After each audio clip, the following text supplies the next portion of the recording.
Assalamualaikum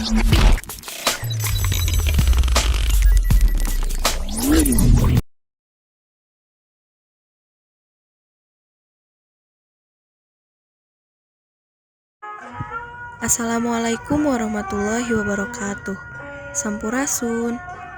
Dina video ieu bakal ngajelaskeun ngeunaan upacara adat Mubur Suro di Kampung Adat Cijere Rancakalong.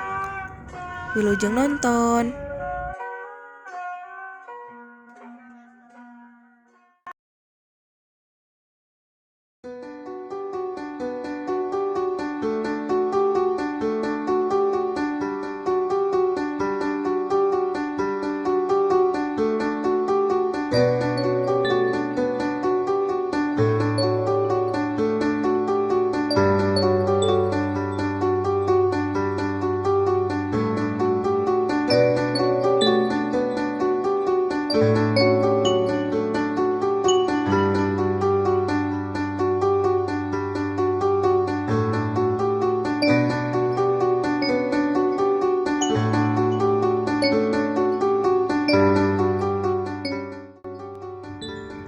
Tradisi Islam di Jawa Barat salaresna teu jauh benten sareng tradisi-tradisi anu aya di daerah Jawa.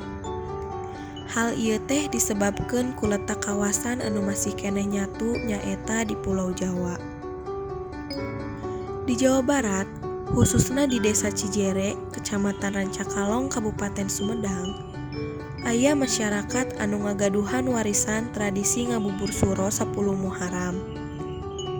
Tradisi 10 Muharram atau disebat bulan Suro eta diserep dina bahasa Jawa anu mangrupakeun warisan budaya asal Islam anu nganut aliran paham Syiah.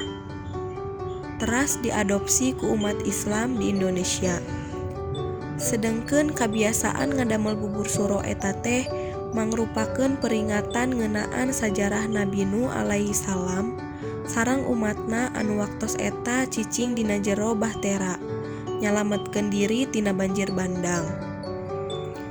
Salila dina jero eta bahtera, Nabi Nuh sareng umatna ngumpulkeun sisikian kanggo dikonsumsi. Pariwisata banjir bandang eta bertepatan sareng tanggal 10 Muharram.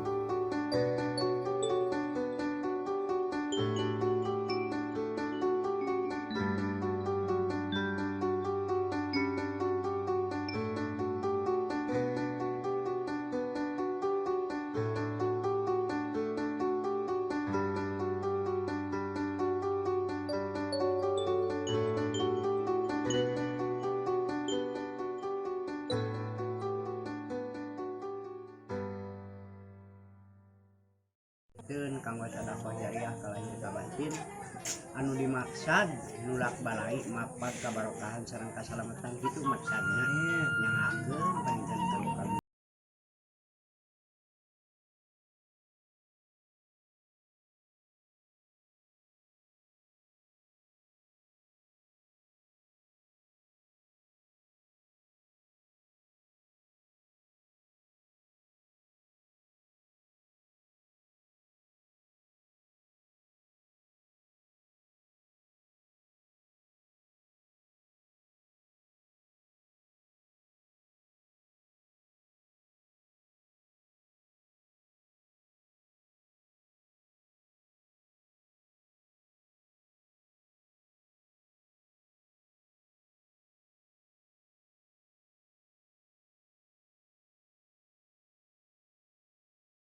aya dina kalancaran sagala rupina kitu maksadna. Boleh aya dina panangtayungan mantena tina sagala rupina atuh nomor hijina pisan anu ingih di Pasiran Cijere kakarun di Paliwetan ka eyang bagus panutup ka eyang rasagama sareng karagen ka eyang dalam kahimangan atuh ka mah jangkung ka eyang haji ka eyang jaga bahaya ka eyang jati kusuma terus paripas teman anu luar di Cijere penginten ka eyang laksana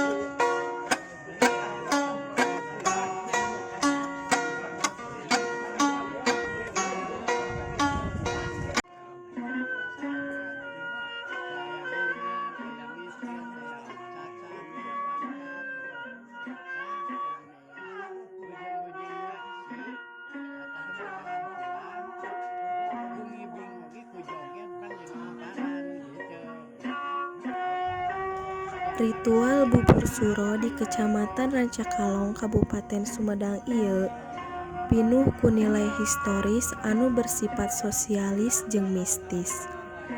Hal ieu disebabkeun ayana akulturasi antara agama Islam jeung budaya suku Sunda baheula, anu nganut agama Hindu Sunda jeung kepercayaan animisme jeung dinamisme anu salila ieu dianut jeung melekat ti baheula. Tanggal 8 sareng tanggal 10, masyarakat di Kecamatan Rancakalong ngadamel bubur suro anu dijieun tina sarupaning umbi-umbian sareng bumbuahan anu dihijikeun. Saur Aki Anang anu mangrupakeun sesepuh lembur Cijere, Desa Garawangi, Kecamatan Rancakalong, baheula mah bahan keur nyieun bubur suro teh kudu aya 1000 rupana. Tapina ayeuna mah hese keur nyumponan sarat 1000 eta teh. Supaya bisa nyumponan sarat 1000 rupa eta, bubur teh dicampur jeung cau sewu atau anu disebut cau 1000.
Salian ngajieun bubur, tanggal 8 atau sapoe saacan ngajieun bubur, peutingna berlangsung ritual sakral jeung pinuh ku mistis, nyaeta pertunjukan musik jeung ngibing. Ritual ieu dipimpin ku ketua adat anu dilaksanakeun di Imah Adat Desa Cijere. Di sore tepi ka tengah peuting. Acara adat khas Sunda ieu dieusi ku doa bersama jeung para sesepuh. Terus jeung ngibing anu dilakukeun ku awewe jeung ku lalaki. anu diiringan ku lantunan musik khas Sunda nyaeta jentreng jeung tarawangsa.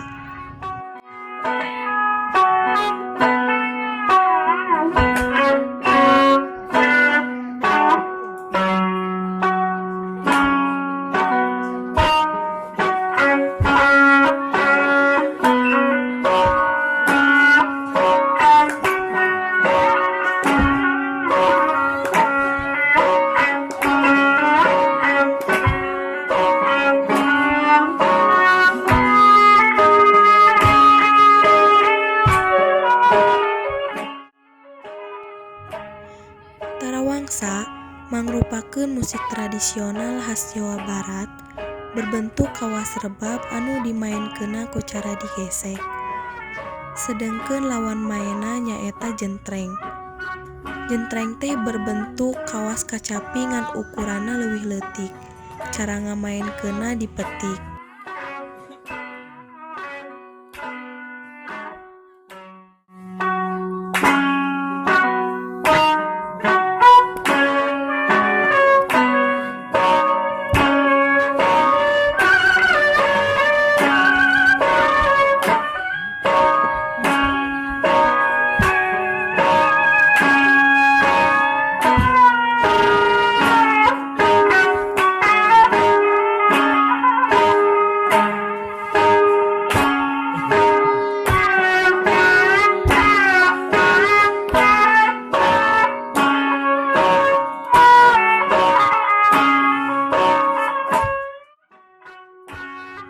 Dina acara ngabubur suro Desa Cijere, alunan musik jentreng jeung tarawangsa mangrupakeun lantunan musik anu ngiringi ngibing dina malam suro.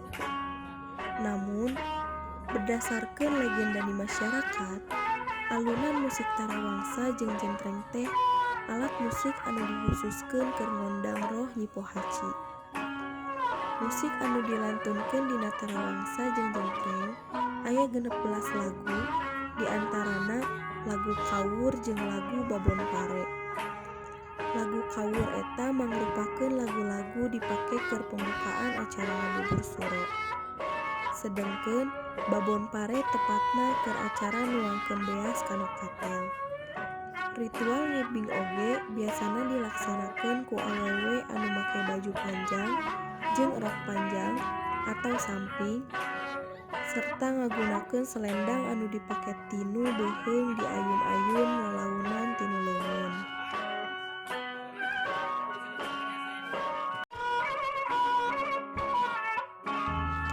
Disadiakeun oge sasajen mangrupa bubur beureum, bubur bodas, puncak manik, kupat dupi tantang angin, bakakak hayam, 7 macam rujak, 7 macam kembang, henteu tinggalin oge parupuyan keur nyeungeut menyan. Sasajen oge dilengkepan ku sirah boneka tina kayu anu ngabentuk awewe make tiung karembong. Di sisina boneka aya iket anu isina duit. Boneka ieu teh perlambang Sari Pohaci anu ngarawat pare. Mun di Jawa mah disebut Dewi Sri. Iket anu ngabungkus duit eta ngalambangkeun lalaki.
Tradisi ngabubur suro di desa Cijere, tapi kadenget ieu masih dijadikeun budaya anu terus turun-temurun ku sesepuh di tanah Sumedang. Khususna desa Cijere, bahkan pamarentah Sumedang dinu hal ieu ninggali tradisi ieu anu jadi nilai positif keur kaum pelajar anu hayang nyaho jeung hayang kenal kanu budaya leluhur zaman baheula. Tapi kadenget ieu diayakeun supaya budaya leluhur ieu teh terus dibudayakeun ku generasi-generasi masyarakat Islam budaya Sunda. Dimulai seni sastra, siga mantra, seni musik, jeung seni ngibing khususna di daerah masyarakat Sumedang.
Upacara ieu teh gaduh nilai-nilai positif anu ayeuna geus teu pati diparake ku ayana arus globalisasi. Nyaeta jiga nilai kebersamaan, gotong royong sareng sosial lainna. Sareng lambang anu aya dina unsur upacara ngandung makna di jerona. Siga angka 5, 7, sareng 8 anu digunakeun keur nampung beas. Mangrupakeun makna tina salat 5 waktu, itungan poe tina saminggu, 8 ngalambangkeun 8 wali songo, cawu 1000 ngalambangkeun jumlah 1000.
Sanajan teu bisa dipungkiri yen dinu pelaksanaan upacara eta teh miboga hal-hal anu bertentangan jeung agama. Contohna diayakeun sasajen, ngukus menyan, jeung sajabana anu fungsina keur media perantara kanu maha kawasa. Tapi eta teh tradisi masyarakat Sunda anu geus jadi kabiasaan anu dianggap sebagai hubungan transendental antara manusia jeung Sang Pencipta.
Nuhun tos nonton video ieu, mudah-mudahan bermanfaat kanggo sadayana.